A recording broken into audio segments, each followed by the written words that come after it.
حضرت سیدہ زینب نے پوچھا امام حسین سے کہ سارے زمانے نے روکا ہے، ٹھیک ہے آپ حق پہ ہیں، یہ بھی سب نے کہا ہے آپ حق پہ ہیں، پر روکا بھی سب نے، آپ روکے کیوں نہیں؟ تو ابن کثیر اور ابن اسیر لکھتے ہیں کہ امام حسین رو پڑے، کہنے لگے بہن میں رک جاتا پر میں نے رات کو نانا مصطفیٰ کو خواب میں دیکھا ہے۔ تو حضور نے فرمایا حسین اگر آج یہ رواج پڑ گیا نا یزید جیسے لوگوں کا تو قیامت تک پڑا رہے گا، پھر لوگ کہیں گے کوئی نکلا نہیں تھا تو ہمیں بھی نکلنا، پھر لوگ ظالموں کے سامنے گردنیں جھکانے کے عادی ہو جائیں گے۔ میں کہتا رہتا ہوں، کہہ رہا ہوں، کربلا کی جنگ کفر اسلام کی جنگ نہیں، کفر اسلام کی جنگ نہیں کربلا کی، کیونکہ یزید تو بڑا پکا نمازی تھا، خطبہ دیتا تھا وہ تو۔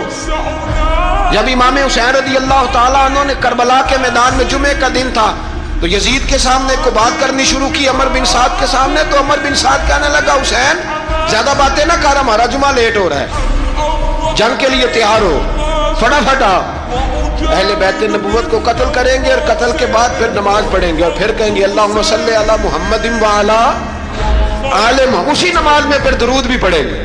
یہ کیسا مرتبہ ہے، کیسا انداز ہے، دوستی قاتل سے بھی مقتول سے یارانہ بھی۔ امام حسین نے حر بن یزید امام حسین سے کہنے لگا مجھے حکم ہے آپ کو روکنے کا، آپ آگے نہیں جا سکتے۔ امام صاحب نے فرمایا وجہ زمین اللہ کی ہے، اس نے کہا آپ بیعت نہیں کر رہے، یزید کی حالات آپ کے حق میں درست نہیں ہیں، آپ نہیں جائیں گے۔ امام روک گئے۔ ظہر کی نماز کا وقت ہوا تو حضرت علی اکبر امام حسین کے بڑے صاحبزادے انہوں نے اذان ظہر پڑھی تو حر بن یزید کے لشکر نے امام حسین کے پیچھے نماز ادا کی۔ کہا بھئی تم مقابلے میں آئے ہو نماز پیچھے پڑھتے ہو؟ کہا حضور مقابلہ تو تلواروں سے کر رہے ہیں پر ہمارا دل تو مانتا ہے نا کہ مصطفیٰ کا نواسہ بڑی شان والا ہے۔ حر بن یزید نے 3 نمازیں لشکر سمیت امام حسین کے پیچھے پڑھی ہیں، 3 نمازیں، ظہر اثر اور مغرب۔ پھر امام حسین کے سامنے شرائط پیش کی کہ آپ کو یہاں گھیر لیا گیا ہے، یہاں آپ بیعت کریں گے، یہاں آپ جنگ کریں گے، 2 ہی باتیں۔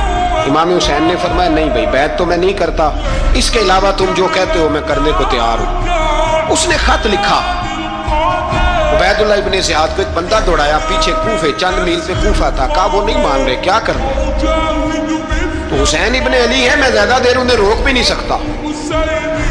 انہوں نے پیغام دیا حر بن یزید کو کہ کرنا کچھ بھی نہیں، ان کا پانی بند کر دو، بلیک میل کرو، کھانا پانی نہیں ملے گا، چھوٹے چھوٹے بچے ہیں خود ہی مان جائیں گے۔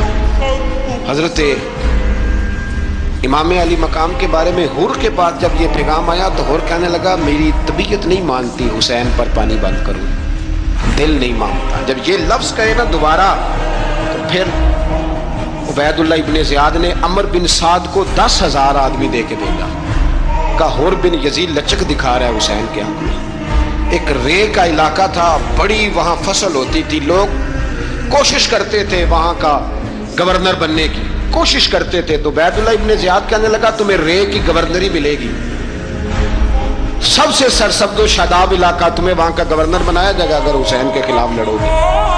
یہ اتنی زبردست ہوتی ہیں گورنریاں کہ گورنریوں کے لیے لوگ نسل رسول کے خلاف بھی نکل آتے ہیں، یہ اتنی تگڑی ہوتی ہیں، اتنی جلدی وفاداریاں بدلتی ہیں۔